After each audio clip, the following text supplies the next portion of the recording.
The New York Mets have made a trade, and yes, I am in my car because, of course, the New York Mets would decide to make a trade while I'm at work. So I do want to talk about Rich Hill coming to the New York Mets in exchange for Tommy Hunter and prospect Matt Dyer, a catcher who the Mets selected in the 4th round. Now, initially, when there was a report that the Mets were interested in Rich Hill, I was like, whoa, wait a minute. A couple problems here. Number one, this is a guy that the Mets had some interest in the offseason, could have signed him, and he did not get a crazy deal from Tampa Bay later on and not have to risk giving up any prospects. And second of all, the fact that he's playing with the Tampa Bay Rays. I always have concern when trading with Tampa Bay because they are such a smart organization. You always have to worry that they may fleece you, that they could get a really good prospect that you don't think is good, or the fact is, why do they want to trade Rich Hill? That's the other really big question I have because last night, Tampa makes a huge trade for Nelson Cruz. They give up 2 pretty nice prospects, and now they're 1 game back from the Boston Red Sox in the AL East. Then they want to get rid of Rich Hill? That doesn't make sense. So I'm not exactly sure where Tampa Bay is right now. Are they going for the AL East? Are they just going typical Tampa? We'll try to win as many games as we can. Whatever happens, happens, and save money. So I still am a little concerned with what is going on, especially because when it comes to Tommy Hunter, this is a guy that pitched pretty well for the Mets this year in his limited games, but has been hurt. And a couple of days ago, Mike Puma from the New York Post said that in all likelihood, Tommy Hunter is out for pretty much the rest of the season. So again, why would Tampa Bay trade away Rich Hill, a guy who's healthy, that is a good pitcher, for Tommy Hunter who's probably out for the year, and a catching prospect who has not done much? I mean, the Rays have an up-and-coming Francisco Mejia, and we know that Dyer is a guy who's more of a defensive first catcher. He's not even the Mets' top 30 prospects.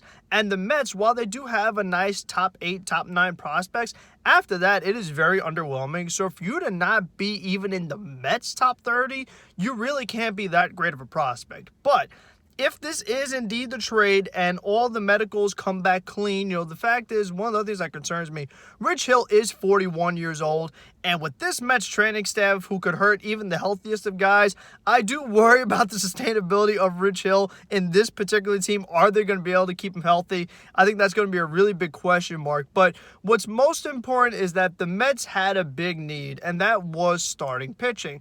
With all the injuries that have happened this season to not only the main guys in the rotation, but the depth pieces like a Jordan Yamamoto, the Mets were really limited on options. Robert Stock just got hurt. And the really good thing about Rich Hill is that he is better than Jerad Eickhoff. Another thing I like that the Mets did is that earlier this week, Steve Cohen tweeted, "Let's play GM again. Would you rather get a player now or wait till the trade deadline and pay a lower cost?" And what I like is that the Mets were aggressive here. They were proactive. They got Rich Hill now, even if it was at a little more expensive price than later on. They're in a very close division race right now. You have the Braves and Phillies behind you at 4 games. You're not running away with it. This team has been very inconsistent, and you know that you have a doubleheader coming up Monday against the Atlanta Braves. So having a fresh arm in a Rich Hill is much better than a Jerad Eickhoff or a bullpen game where you're tiring out your bullpen not only for that game, but for the rest of the week. It could have really bad long-term implications.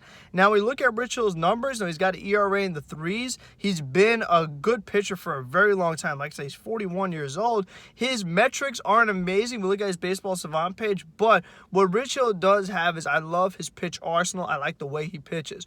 What stands out about Rich Hill is his very slow curveball. He can throw that thing sub 70 miles an hour. So it's just a really difficult pickup. He has a funky delivery. It reminds me of Aaron Loup, who also came from Tampa Bay.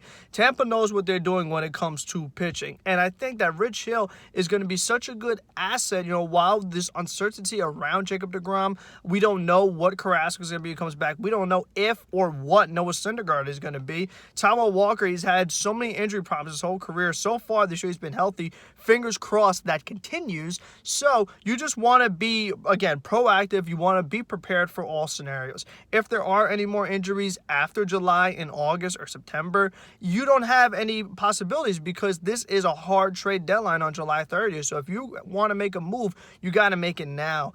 And with Rich Hill, for the time in between, he's going to be in the rotation. But then, come playoff time, he could be a massive value out of the bullpen as a left-handed pitcher who could give you multiple innings and be a really good matchup for you in a postseason. Because what Tampa Bay likes to do with their pitchers is they say, okay, well, we're going to have Tyler Glasnow pitch, and now when it comes to the bullpen, we want to give you a different look. Because the hitters, as we know, the analytics say, the more you face a pitcher, the better you get against them. You recognize them much better. So we want to give you somebody completely different. So you have to adjust again.